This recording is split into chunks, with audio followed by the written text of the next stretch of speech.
Chapter 10, Quiet Excellence as a Living Doctrine. Preface, why a living doctrine? This chapter is written not only for scholars, but for anyone entrusted with public, social, technological, or institutional responsibility. In an era marked by accelerating artificial intelligence, social fragmentation, and repeated governance failures, ethical leadership can no longer rely on static principles or charismatic authority. What is required is a living doctrine, one capable of guiding daily conduct, institutional design, and generational responsibility while remaining grounded in law, restraint, and human dignity. Quiet excellence is advanced here as such a doctrine, not an ideology to be imposed, but a disciplined, ethical orientation to be practiced. 10.1, From Framework to Doctrine. Earlier chapters introduced quiet excellence as an ethical framework. This final chapter clarifies why it must be understood as a doctrine. A framework organizes ideas. A doctrine organizes conduct over time. Quiet excellence meets this threshold because it integrates ethical reasoning, legal accountability, trauma awareness, and governance design into a repeatable, teachable, and correctable system. It does not promise perfection. It promises orientation under pressure.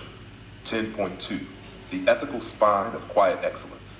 At its core, quiet excellence rests on non-negotiable ethical commitments: nonviolence, consent, accountability, and lawful restraint.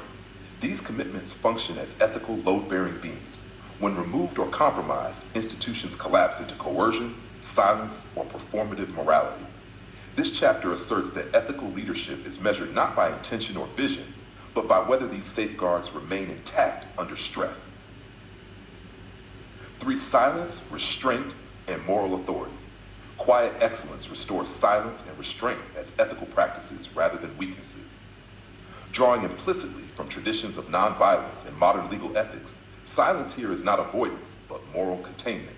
The refusal to escalate harm, dominate narrative, or weaponize speech. Authority grounded in restraint earns legitimacy precisely because it does not demand obedience. 10.4, Trauma-informed leadership and repair. Human systems inevitably fail. What distinguishes ethical leadership is the capacity to recognize harm, pause escalation, and engage in repair. Quiet excellence incorporates trauma-informed leadership by acknowledging that unregulated power, whether charismatic, institutional, or technological, reproduces injury. Ethical doctrine therefore includes forgiveness, recommitment, and structural correction, not as moral leniency, but as conditions for long-term stability. 10.5, Illustrative case. Leadership failure and ethical renewal. Consider an anonymized institutional case. A public organization experiencing internal collapse due to unchecked authority, silenced dissent, and fear-based compliance. Applying quiet excellence would not begin with replacement of leadership alone, but with restoration of boundaries, clear reporting mechanisms, independent oversight, and transparent decision logs. Ethical renewal occurs not through apology alone, but through redesigned structures that prevent recurrence. This illustrates how doctrine translates into repair. Law as the guardian of doctrine. Quiet excellence is inseparable from law. Ethical intent without legal structure invites abuse. This doctrine affirms law as the guardian of ethical continuity, providing due process, enforceable limits, and protection against moral exceptionalism. Rather than constraining ethics, law preserves it across time, leadership transitions, and technological change. 10.7, Cultural universals and ethical translation. A living doctrine must navigate cultural plurality without collapsing into relativism. Quiet excellence distinguishes ethical universals, dignity, nonviolence, accountability, from cultural expressions, rituals, leadership styles, social norms. Resistance to doctrine often arises when these are conflated. By maintaining this distinction, quiet excellence remains globally adaptable while preserving core protections. 10.8, Quiet excellence across time horizons.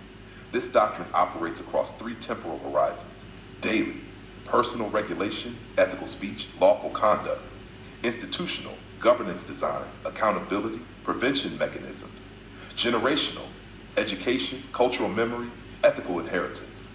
Ethical leadership fails when it privileges one horizon at the expense of others. Quiet excellence integrates all 3. 10.9, AI, power and ethical containment. In the age of artificial intelligence, Doctrine must address non-human actors that scale power rapidly. Quiet excellence extends its principles to AI governance by requiring human accountability, contestability, explainability, and the right to refusal. An AI system that cannot be questioned, overridden, or legally challenged violates doctrinal ethics, regardless of efficiency gains. 10.10 Applied Ethical AI Governance Example. Consider algorithmic decision systems used in hiring or risk assessment. Quiet excellence would require transparent criteria, appeal pathways, human review, and regular harm audits. Where these are absent, deployment itself becomes unethical. This application demonstrates how doctrine guides concrete design decisions rather than abstract aspiration. 10.11 Leadership Today. Why this doctrine is urgent. Current global crises, AI misuse, social unrest, climate governance failures share a common pattern: power exceeding ethical containment. Quiet excellence speaks directly to this moment by offering leadership a way to act decisively without becoming destructive and to govern firmly without abandoning humanity. 10.12 Teaching, Transmission, and Renewal. A living doctrine must be taught and renewed. Quiet excellence is designed for transmission through education, mentorship, institutional policy, and reflective practice. Its durability lies in its openness to correction and recommitment rather than rigid enforcement. 10.13 Final Synthesis. Quiet excellence as ethical continuity.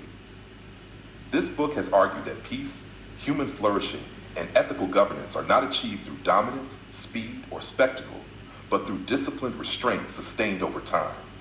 Quiet excellence as a living doctrine offers ethical continuity in an age of volatility. It does not seek to control the future, but to protect dignity as the future unfolds, quietly, lawfully, and with full responsibility.